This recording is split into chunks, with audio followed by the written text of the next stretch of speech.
আসসালামু আলাইকুম। এমডি আকিব হোসেন আপনাকে যুক্ত করলাম। বলেন। হ্যাঁ, ভাই ভালো আছেন? হ্যাঁ, ভালো আছি। আশা করি আপনিও ভালো। বলেন। আচ্ছা ভাই, আমার একটা ছোট্ট প্রশ্ন ছিল যে ইসলামে যে আমি ধরেন আমি যদি নবীকে ইসলাম ত্যাগ করি, আমি যদি ইসলাম ত্যাগ করি, নবী রাসূলকে নিয়ে কোনো গালিগালাজ না করি, এটা কি আমাকে মৃত্যুদণ্ড কি বৈধতা দেবে নাকি বৈধতা হ্যাঁ, দেবে না? যখন আমি হ্যাঁ, হ্যাঁ, ইসলাম ত্যাগ জাস্ট আপনি ত্যাগ করেছেন। এটা যদি আপনি প্রকাশ করেন, যদি মনে রাখেন হ্যাঁ, তাহলে তো আর কেউ জানতে পারছে না। কিন্তু যদি আপনি হ্যাঁ, মুখে কোনো প্রকাশ করে ফেলেন যে আপনি ইসলাম বিশ্বাস করেন না বা ইসলামের শুধু ইসলাম না, ইসলামের কোনো একটা বিষয় আপনি বিশ্বাস করেন না। যেমন ধরেন আপনি মনে করেন বললেন আমি ফেরেশতায় বিশ্বাস করি না। সবই করি কিন্তু ফেরেশতা শুধুমাত্র ফেরেশতাতে বিশ্বাস করি না। এইটুকু যদি আপনি বলেন তাহলে আপনি ইসলাম থেকে খারিজ হয়ে মুরতাদ হয়ে যাবেন এবং আপনাকে ও। তখন হত্যা করাটা তাদের জন্য ওয়াজিব হয়ে যাবে। একজন আপনি আমাকে বলছিল যে এ, ইসলাম ধর্মে ইসলাম ত্যাগ করলে তাকে কেউ মারে না, কিন্তু যদি নবীকে নিয়ে কোনো কটূক্তি বা সমালোচনা করি তখন তাকে মারতে হয়। এটা তো ভুল তাহলে।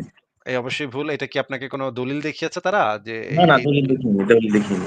দলিল না দেখালে তো আমি ভাই একটা হবে না। সংসার প্রসঙ্গে দেখছি, আমি এটা দেখছিলাম আমি। আর জাস্ট জানার জন্য আমি একটু আসছি। আচ্ছা হ্যাঁ, ঠিক এই আছে। বিষয়ে এই বিষয়ে মানে মুমিনদের মধ্যে একজন মানে লেখক এবং বক্তা আছে যার নাম হচ্ছে মুশফিক মিনার। তার নাম তো শুনেছেন, তাই না? হ্যাঁ হ্যাঁ। মুশফিক মিনারের বক্তব্য আপনি যদি চান তাহলে আমি বাজায়ে শোনাইতে পারি যে মুশফিক মিনার এই বিষয়ে কি বলেছে। আপনি কি আচ্ছা শুনবেন? দেখেন একটু। আচ্ছা।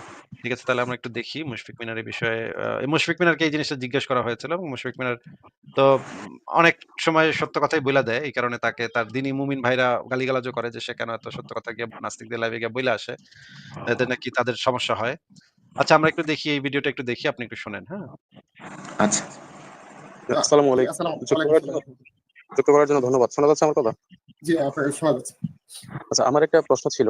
আ জি, বলেন। প্রশ প্রশ্নটা হচ্ছে ধরেন কেউ যদি ইসলামে বিশ্বাস হারিয়ে ফেলে, সে যদি হুম, ইসলামের যেসব দাবি-দাওয়া বা বিধি-বিধান আছে সেগুলোতে অবিশ্বাস করা শুরু করে, সে শুধুমাত্র অবিশ্বাস করবে। সে কোন ধরনের কটাক্ষ করবে না বা ইসলামকে নিয়ে সমালোচনা করবে না। তো সেক্ষেত্রে ইসলাম অনুযায়ী তার কি শাস্তির বিধান আছে? তার কি শাস্তির বিধান আছে বিনয় ভাই?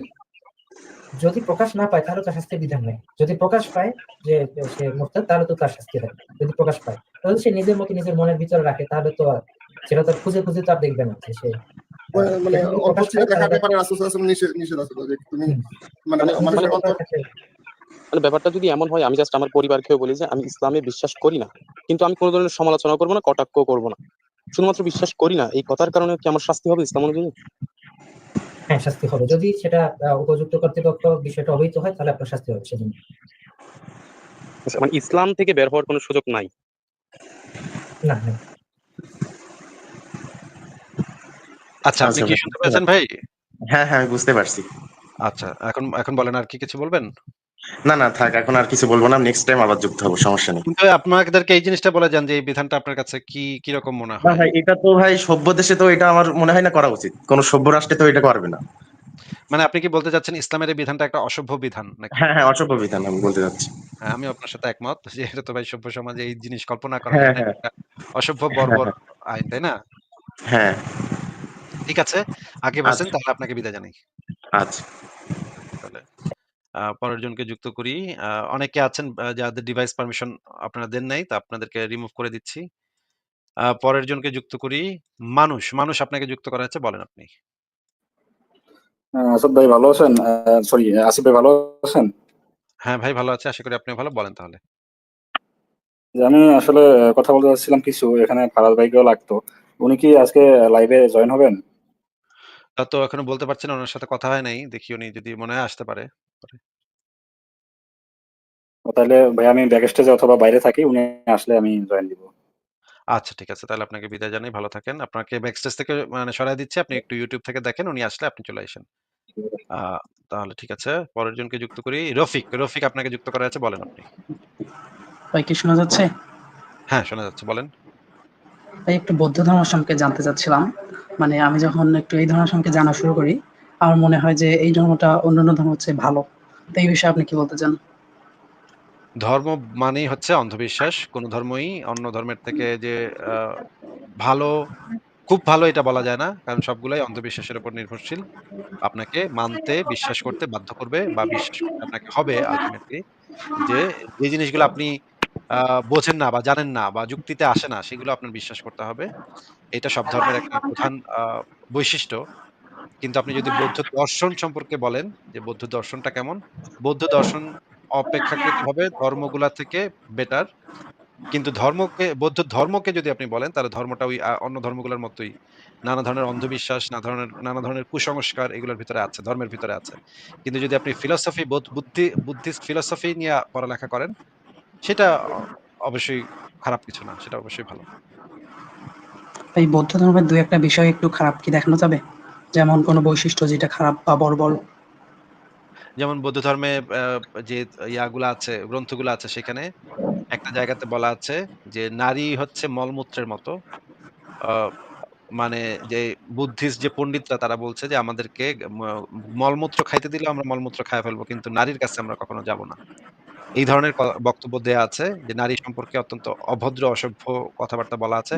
আপনি এই বিষয়ে মানে একটু গুগলে সার্চ করেন। বৌদ্ধ ধর্মের নারী এটা লিখে সার্চ করেন।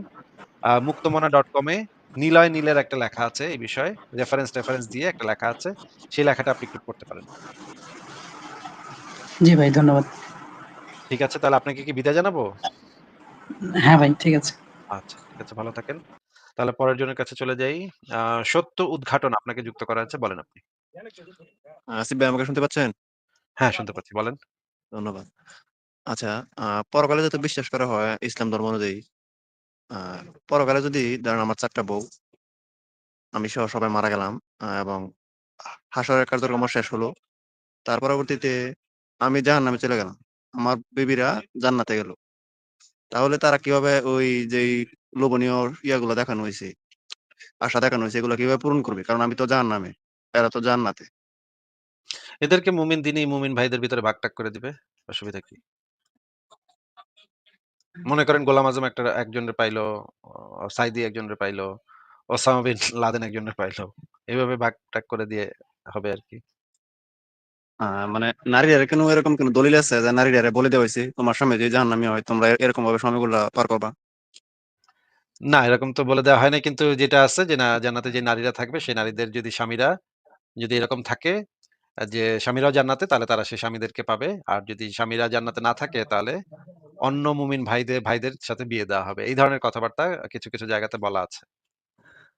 হুম। আচ্ছা, আচ্ছা। ধন্যবাদ ভাই। এটুকুই জানতাম। ওকে, ঠিক আছে, ঠিক আছে ভাই, ভালো থাকেন তাইলে। ওকে, ওকে। আচ্ছা। আ তো উনি খুবই বিপদে আছে মনে হচ্ছে। ৪ বিবি উনি যদি জাহান্নামে যায় গিয়ে উনার ৪ বিবি কই যাবে? এটা নিয়ে উনি খুবই বিপদে আছে। তো ঠিক আছে, পরের জনকে যুক্ত করি। মুক